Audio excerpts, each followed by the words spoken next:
Wow.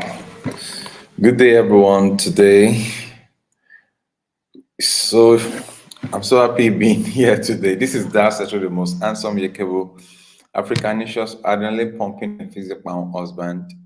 And let me start by apologizing for last week. We were not able to come on board due to some challenges, but we thank God here we are today, and we are doing just fine.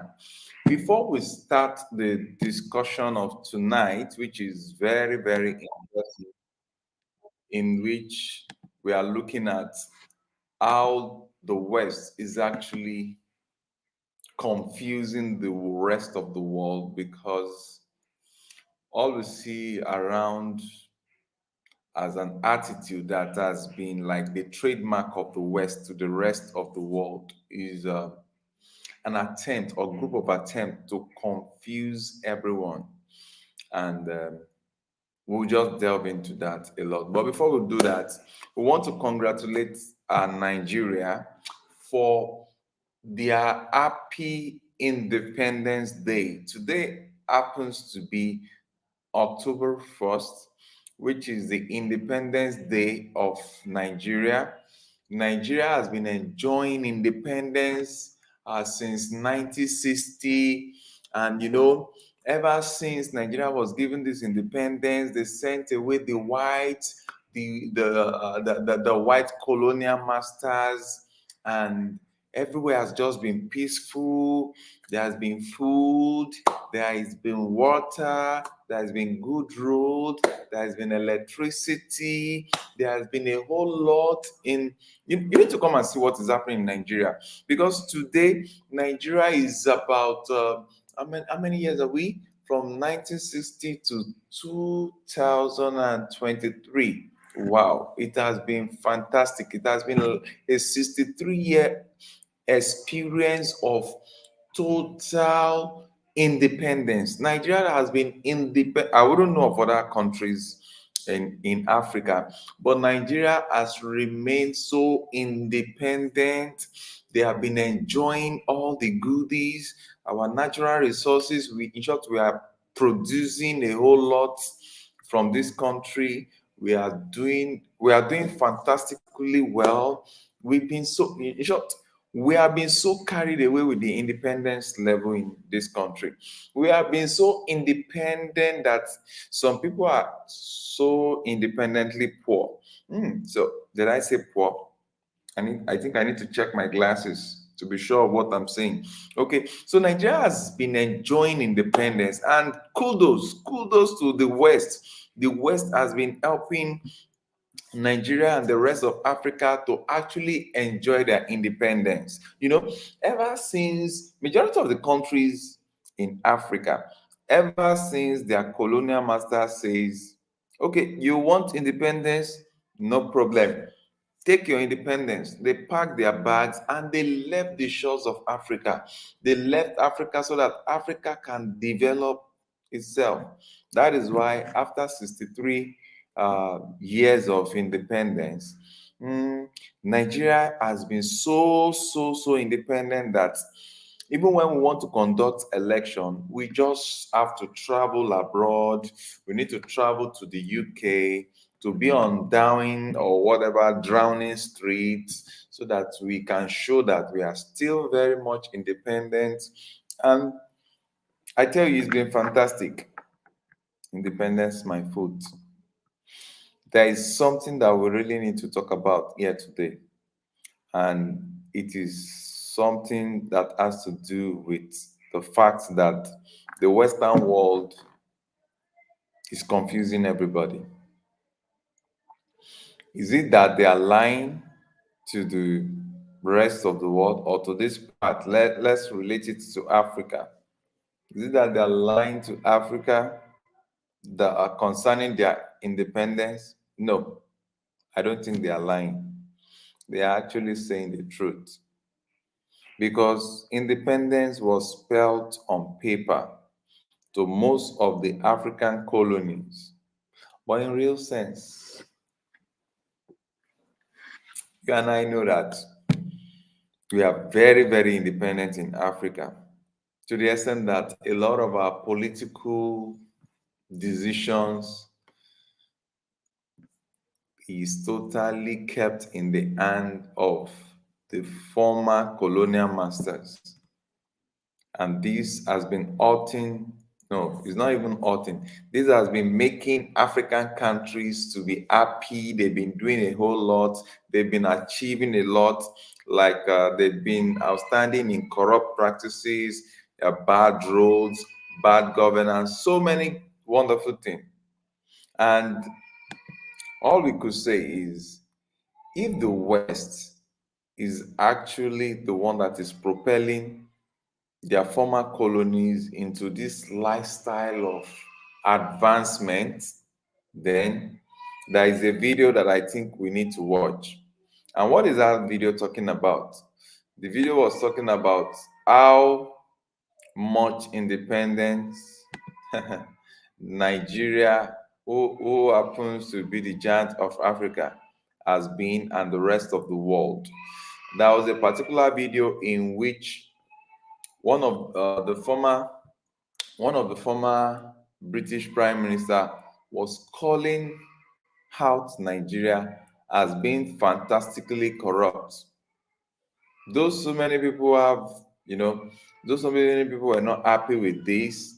But I'm so shocked. Why are people not happy with the fact that Nigeria was being called as being fantastically corrupt? Because actually, Nigeria is a very good student of the UK. So if Nigeria is a very good student of the UK and Nigeria is termed as being fantastically corrupt, then that means they must have learnt it from their master. And this beautiful master is not just wonderfully corrupt, has been anciently corrupt. The problem with the whole world is the fact that the Western world is not ready to let them be. It's not ready to let the rest of the world be on their own, live their life the way they want to live it. But they continue to use a diplomatic statement that is always referred to as international diplomacy. Hmm. International diplomacy, international laws, international what have you. Hmm. But what we see is that by this international diplomacy that they have been adopting as a cover up statement, they have been using this to go into numerous parts of the developing world to make them remain on, is it undependent now? Seriously, they have continued to make the rest of the world to be so confused with the respect that they are preaching what they are not practicing. They are telling the rest of the world that they should abide a particular system of politics, a system of ruling, a system of governance that is called demonstration of grace, which is democracy. But in real sense, the people that have been advising the rest of the world to practice democracy, what we will say they are practicing? They are practicing what I call origocracy. Origocracy is a system of government that you are not practicing, but it's meant for some people to be practiced by some people, to be monitored by you, that is not ready to practice what you are preaching, but you are ready to benefit from what you are not actually having. That is just how the West is confusing the rest of us in the world. The West is actually confusing the whole wide world in the sense that they are pointing accusing fingers against majority of let me say majority of their students across the globe. They are pointing accusing fingers at them and their countries, whereas they are the principal behind the corruption that is so visible in Africa and the rest of the world. So, if that is the case, why is the West trying to practice what I call why is the West trying to practice what I call a well planned or systematized corruption? Yes, because it takes according to some native saying here, it takes two to tango, and that for a thief to exist, there must be a market where the product that is stolen must be sold at.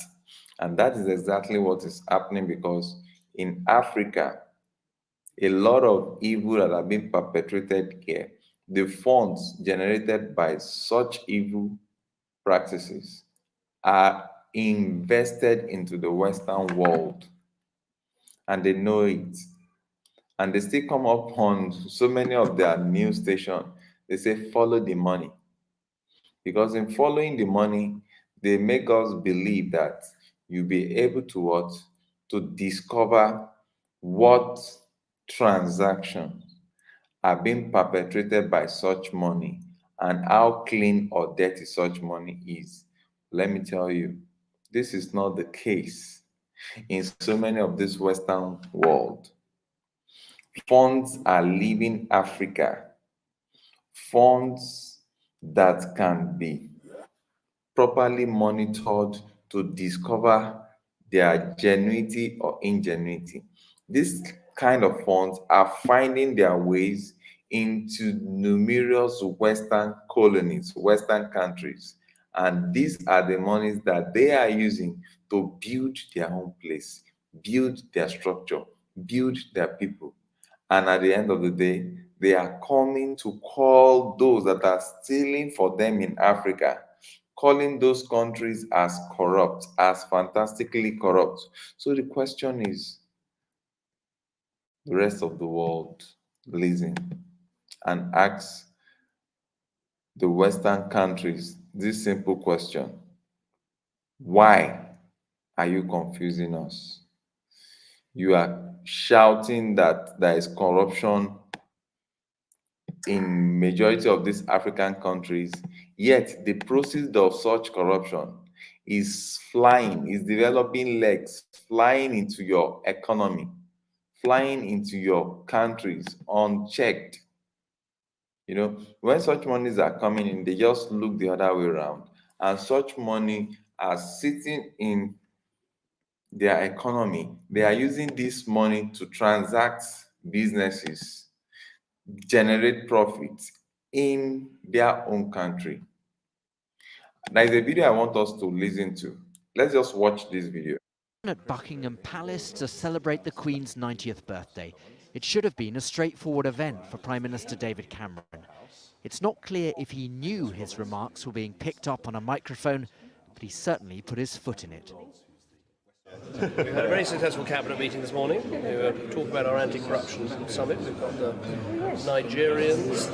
We've got some leaders of some fantastically corrupt countries coming to Britain. No, Nigeria and Afghanistan, possibly the two most corrupt countries. But this particular president is actually not corrupt. This is very embarrassing for David Cameron. The presidents of Nigeria and Afghanistan know that their countries do have serious problems with corruption, but they won't want to see Mr. Cameron appearing to enjoy telling the Queen just how bad those problems are. And anyway, he's in no position to be too critical.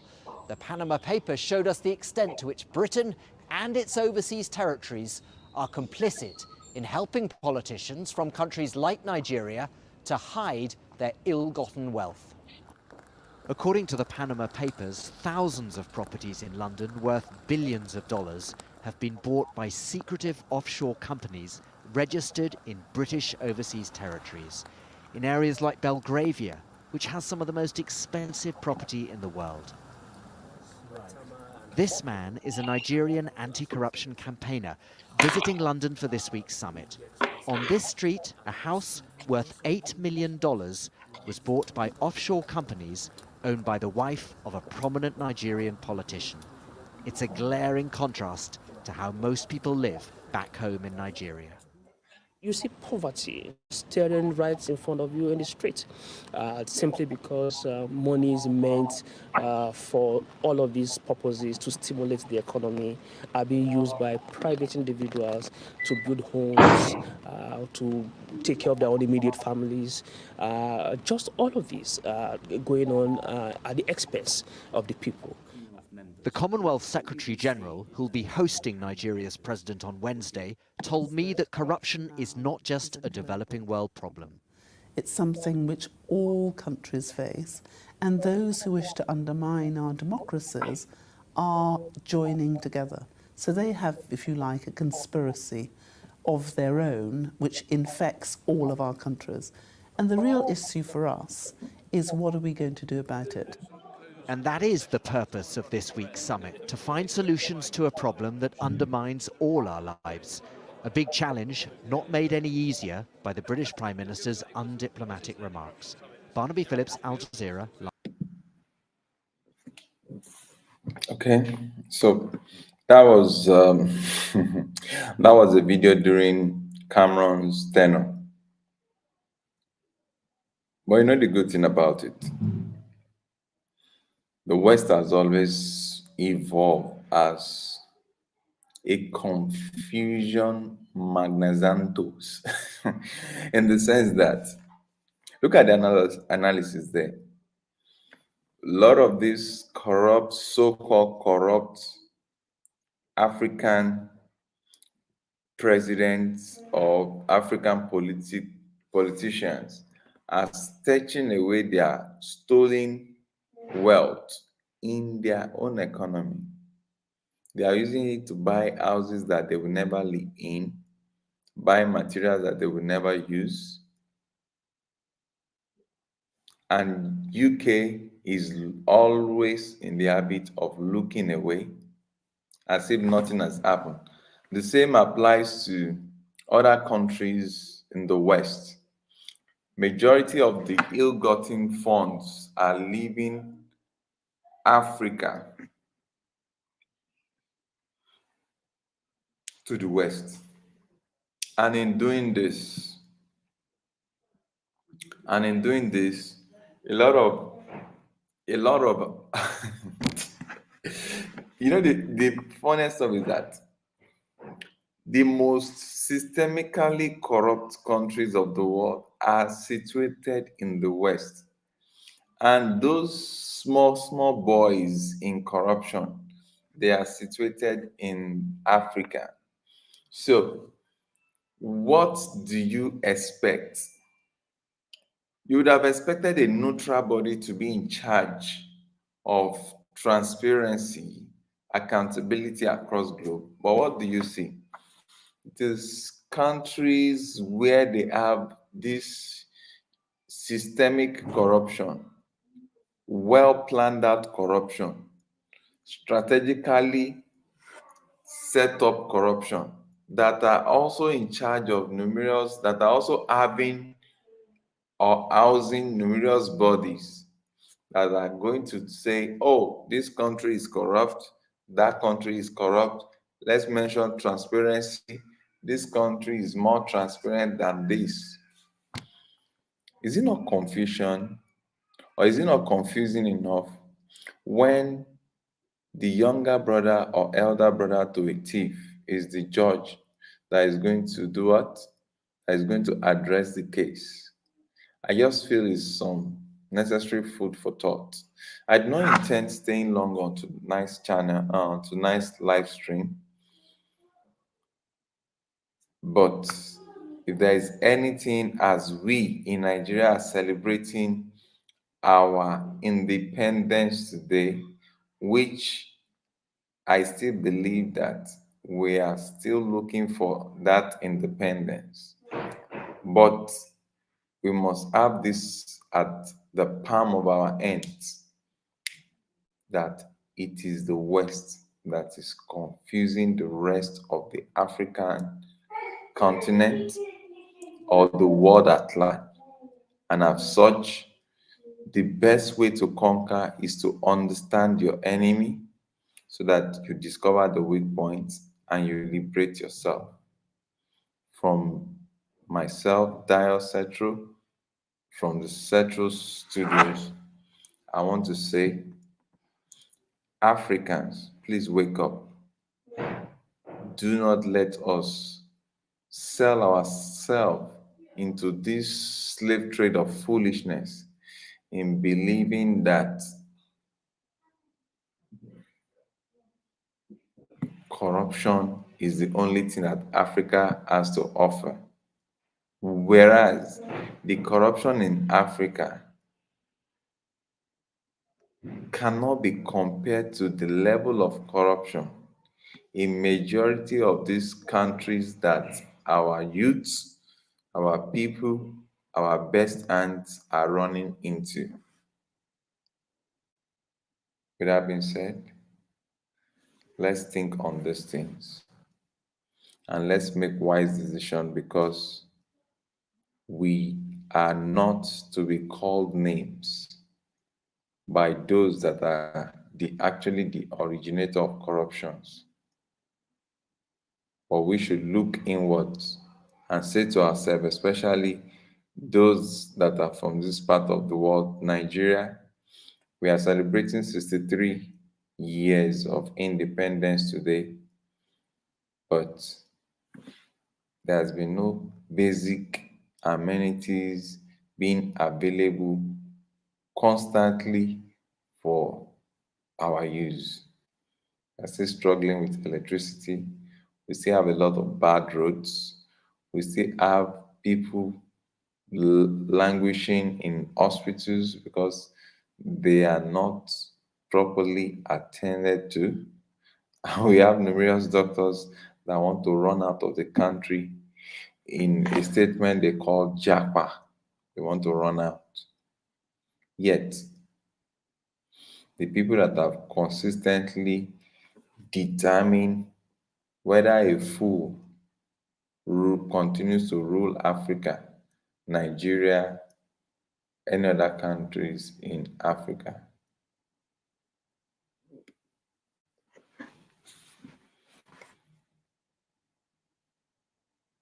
The West is playing games, or the West is just busy enjoying themselves with our booties.